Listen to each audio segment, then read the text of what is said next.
கங் கணபதியே நம. அனைவருக்கும் வணக்கம். கந்த புராணத்தின் இந்த பதிவை உங்களுடன் பகிர்ந்து கொள்வதில் மிக்க மகிழ்ச்சி அடைகிறேன். இச்சா சக்தியாகிய வள்ளியும் கிரியா சக்தியாக தெய்வானையும் விளங்க ஞானவேல் தாங்கி மயில் வாகனத்தில் வலம் வரும் முருகப் பெருமானை நம் மன வாகனத்தில் ஏற்றி வைப்போம். 16 பேறுகளையும் தன் 12 கைகளாலும் வாரி வழங்குவான் நம் வடிவேலன். கந்த புராணம் 7 உபதேச காண்டம். அதில் 68 பிரம்மதேவர் பெற்ற வரங்கள். அதன் தொடர்ச்சி. தேவதேவா, முன்பொரு சமயம் திருமால் தங்களுடைய திருத்தாண்டவ நடனத்தை பார்க்க பெரிதும் ஆசை கொண்டு தங்களை அதற்காக பூஜித்து வணங்கினாரே. அப்போது அவர் முன்னிலையில் தாங்கள் பிரத்யட்சமாகி தங்கள் அருகிலேயே அவர் படக வாத்தியம் வாசிக்கும்படியாக அருள் செய்தீர்கள் அல்லவா? அது போலவே நானும் தங்களுடைய அற்புதமான நடனத்தை பார்க்க பெரிதும் ஆசை கொண்டுள்ளேன்.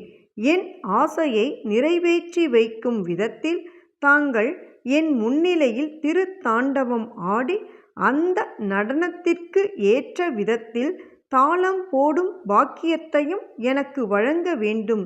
இதற்கு தாங்கள் மறுத்தால் தங்களுடைய அற்புத நாட்டியத்தை கண்டு மகிழும் திறனே என்னை விட்டு போய்விடும். ஏனென்றால் கையில் பிரம்பை தாங்கியிருக்கும் தங்களுடைய கணங்களின் தோற்றமே என்னை அச்சுறுத்தி விடுகிறது என்று பிரம்மா வேண்டினார். சிவபெருமானும் அவருடைய விருப்பத்திற்கு இணங்கி அவர் கையில் ஒரு தாளத்தை கொடுத்துவிட்டு மறைந்தார். அன்றைய தினம் முதற்கொண்டு நான்முகனும் தாளம் போட்டுக்கொண்டே ஆனந்த கூத்தரின் ஆனந்த நடனத்தை பார்த்து மகிழ்ந்திருந்தார். இது போலவே மற்றொரு சமயத்தில் பிரம்மதேவர் தம் பிரம்மலோகத்தில் கைலாசநாதரை வணங்கி பூஜித்தார். சங்கரரும் அவர் முன்னிலையில் பிரத்யட்சமாகி அவர் விரும்பிய வரங்களை கேட்கும்படியாக கூறி அருளினார். அதற்கு பிரம்மதேவன், சுவாமி, தேவேசரனாகிய தாங்கள் உமாதேவியோடு ரதத்தின் மீது அமர்ந்திருக்கும் கோலத்தில் தங்களை தரிசித்து வணங்க நான் பெரிதும் ஆவலாக உள்ளேன். மற்றவர்கள் புடை சூழ்ந்திருக்கும் போது தங்களை அந்த கும்பலில் என்னால் கண்டு மகிழவே முடியாது. மேலும் நந்திதேவர் முதலானோர்கள் கைகளில் பிரம்புகளை வைத்து கொண்டு அடித்த வண்ணம் இருக்கிறார்கள். ஆகையால் தங்களுடைய ரதத்தை ஓட்டிச் செல்லும் சாரதியாக என்னை அமர்த்தி கொள்ள வேண்டும் என்று வேண்டினார். மகேஸ்வரனும் அவருக்கு அவ்வாறே வரம் கொடுத்துவிட்டு மறைந்தார். அன்றைய தினம் முதற்கொண்டு பிரம்மதேவனும் அவருடைய ரதத்திற்கு சாரதியாக இருந்து கொண்டு அவர் வெளியே புறப்படும் சமயங்களிலெல்லாம் வேதங்களாகிய குதிரையை ஓட்டி வந்தார். மற்றொரு சமயத்தில் பிரம்மதேவர் கைலயங்கிரியின் சிகரத்தில் உமாநாதரை பூஜித்து வணங்கி வந்தார். அவர் முன்னிலையில் சிவபெருமான் தோன்றியதும் பிரம்மதேவன் அவரை நோக்கி, சர்வேஸ்வரனே, தங்களுடைய அருளினால் மகாவிஷ்ணுவையும் சகல உலகங்களையும் நான் வாயினுள் போட்டு விழுங்கவும் அவற்றை வயிற்றினுள் தரிக்கவும் பிறகு அபான துவாரத்தின் வழியாக வெளிப்படுத்தவும் எனக்கு ஆற்றல் உண்டாக வேண்டும் என்று வேண்டிக் கொண்டார். மகேஸ்வரனும் அவ்வாறே அவருக்கு அந்த வரத்தை அளித்துவிட்டு மறைந்தார். அதன் பிறகு பிரம்மா மகாவிஷ்ணுவையும் சகல உலகங்களையும் ஒன்று சேர்த்து விரைவில் விழுங்கிவிட்டார்.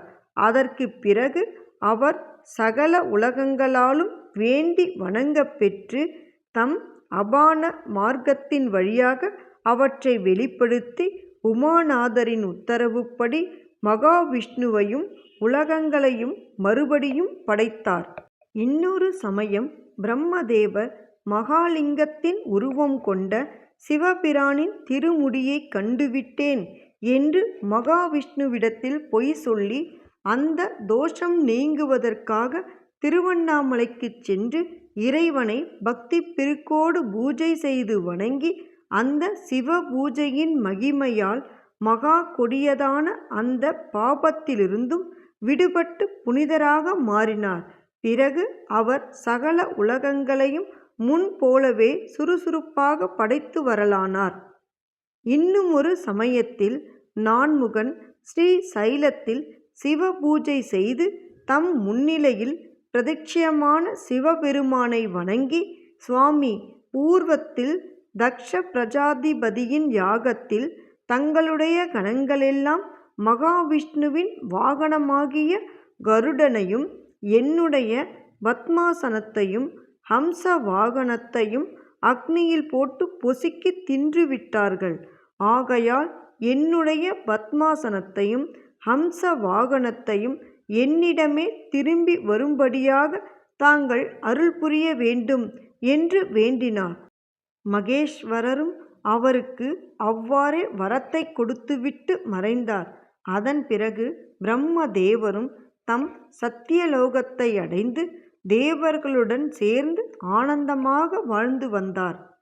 பெரிதொரு சமயத்தில் பிரம்மதேவர் வேதபுரியில் ஸ்ரீ அத்யவகேஸ்வர சுவாமியை பூஜை செய்து வணங்கி அவரிடமிருந்து சகல வேதங்களையும் பெற்று வேதாந்தங்களையும் அவற்றில் குறிப்பிடப்பட்டிருக்கும் கர்மாக்களை முறை பிறழாமல் அனுஷ்டித்து சகல ஜீவராசிகளையும் சிருஷ்டித்து வரலானார்.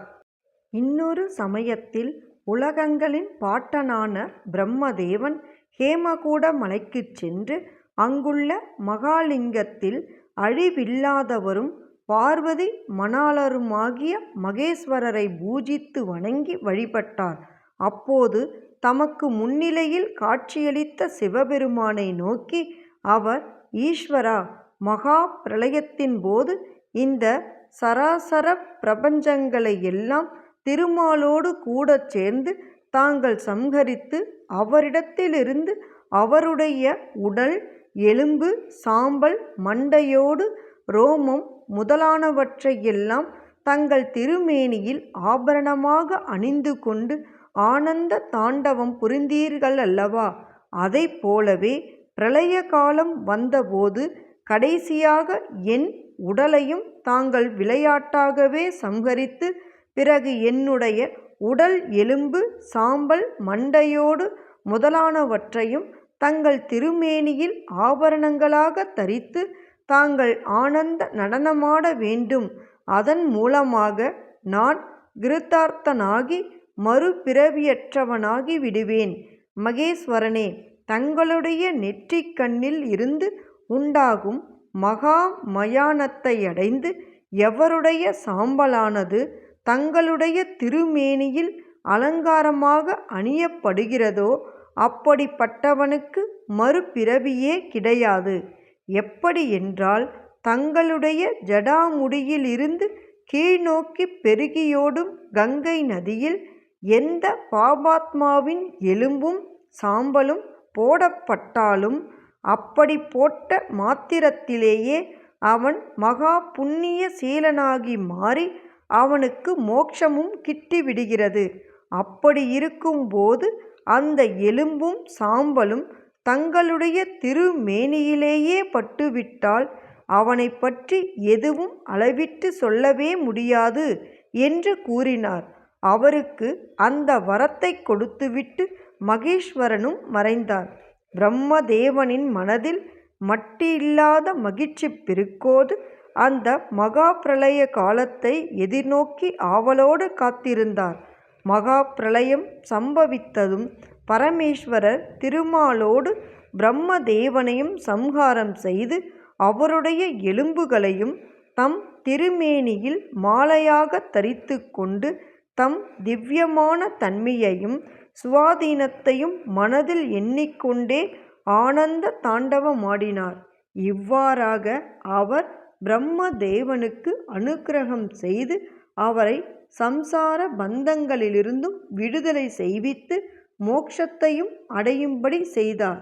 முனிவர்களே, இவ்வாறாக பிரம்மதேவர் நம்பிரானை பூஜித்து வணங்கி அவரிடமிருந்து பெற்றிருக்கும் வரங்களை இவ்வளவென்று ஒருவராலும் கணக்கிட்டு கூறவே முடியாது. அவற்றில் ஒரு சிலவற்றைத்தான் என்னால் இப்போது உங்களுக்கு எடுத்துரைக்க முடிந்தது. இனி தேவேந்திரனால் செய்யப்பட்ட சிவ பூஜைகளில் சிலவற்றைப் பற்றி உங்களுக்கு எடுத்துச் சொல்கிறேன். கவனமாக கேட்பீர்களாக.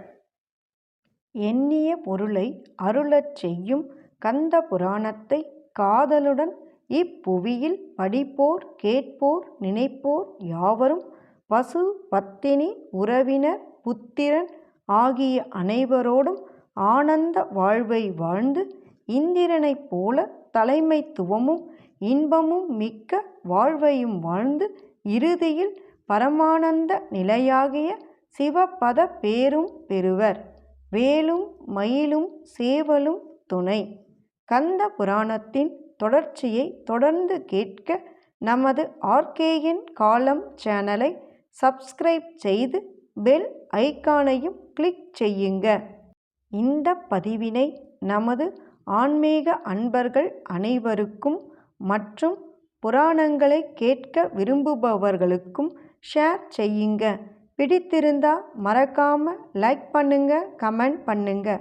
தொடர்ந்து கேட்பவர்கள் அனைவருக்கும் எனது மனமார்ந்த நன்றி. நாளையும் வருவான் நமது வடிவேலன்.